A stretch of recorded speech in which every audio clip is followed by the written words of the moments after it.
are 3 beliefs holding you back from your dream trip. I used to think I couldn't travel because it was too expensive or I didn't have the money.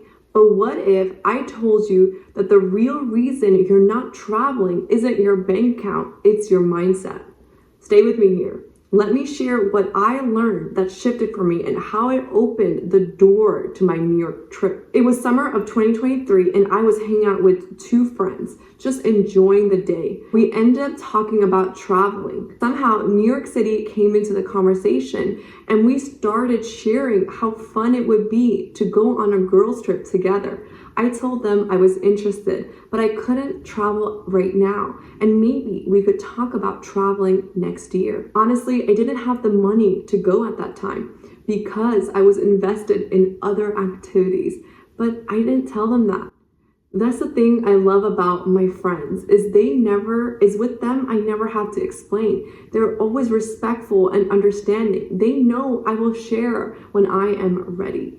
Fast forward to January, I found myself sitting at my desk working on my vision board for the new year. The desire to go on a girls' trip to New York City was still there.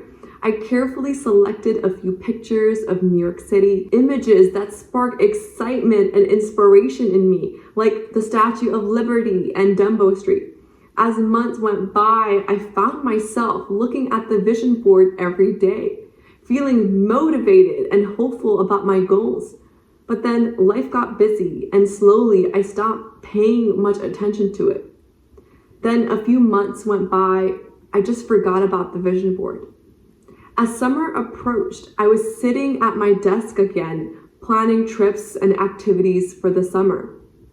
I suddenly remembered those pictures of New York City. It was at that moment I was reminded how powerful those pictures truly are from the vision board. Even though I wasn't actively looking at my vision board every day anymore, those images of New York City stayed clear in my mind.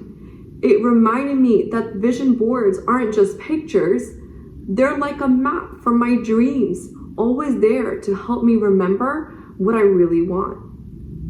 I had to change my mindset about this New York trip. If I truly wanted to travel, I needed to start saving up for it.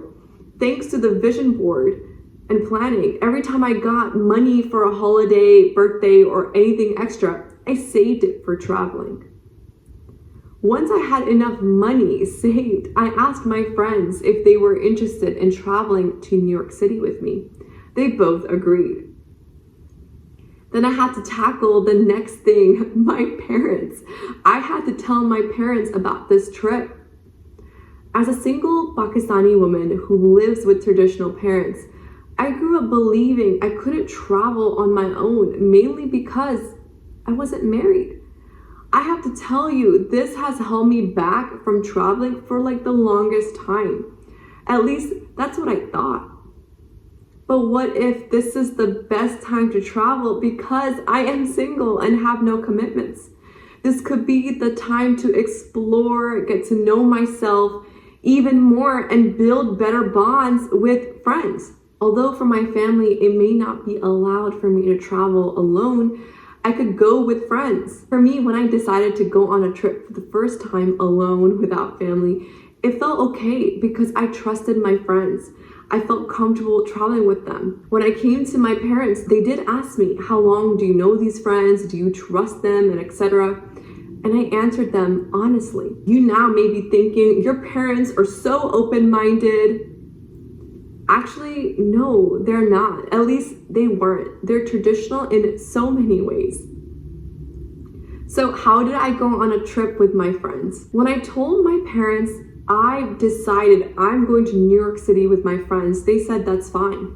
There was no convincing or people pleasing because it wasn't them that needed convincing. It was me who needed to be confident in her decision. Did I believe I could do it? Traveling without family. That's what it really comes down to. My own inner belief, that inner confidence. Because here's the thing. My parents have done their job teaching and instilling those beautiful values into me. It's on me to hold onto those values or let the values learn go. If I showed up all worried and nervous, my parents would also feel worried and nervous for me because people tend to mirror us, especially those who are the closest. Kind of like when a baby falls, he looks around for his mother's face. Depending on the mother's reaction, either that is of worry or something neutral, the baby will either cry or stay calm. I believe we still carry parts of this with us today. For me, through built trust and time, my parents know me. So when I showed up in front of them, confident, excited, firm in my decision, they agreed. And having my parents' blessing always means a lot to me. Maybe you're thinking, but in some cultures, it's not safe or acceptable for a woman to travel alone. Well, women travel solo all the time. I was going to be traveling with my trusted friends.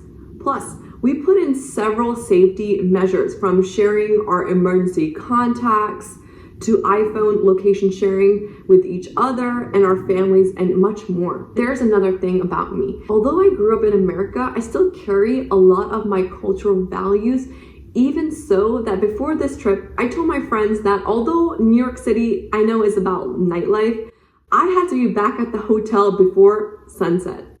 They both agreed to that. And like any city, one street may be considered safe, but as soon as you cross the street, there are different types of people coming up to you, making you feel uncomfortable. And that has happened to me so many times. Even as an adult, I use this travel trip on everywhere I go unless I'm traveling with a male family member. This is rooted in my culture. Don't worry, my friends and I enjoyed a little bit of the nightlife in our hotel. The hotel had a nice rooftop bar/lounge area that had an amazing view of the Empire State Building. We got dressed up, had some mocktails and dessert, and just enjoyed each other's company. I have learned that there are always ways to do things. I just have to get a little bit creative about it. Before this video comes to an end, I just want to say that New York City was amazing. I took so many photos and had a lot of adventure. Although I went to New York City in the summer, since fall is almost here, I can't imagine how beautiful New York would look.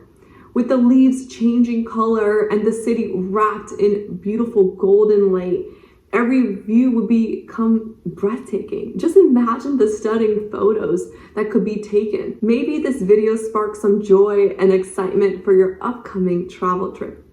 Please like this video, and until next time.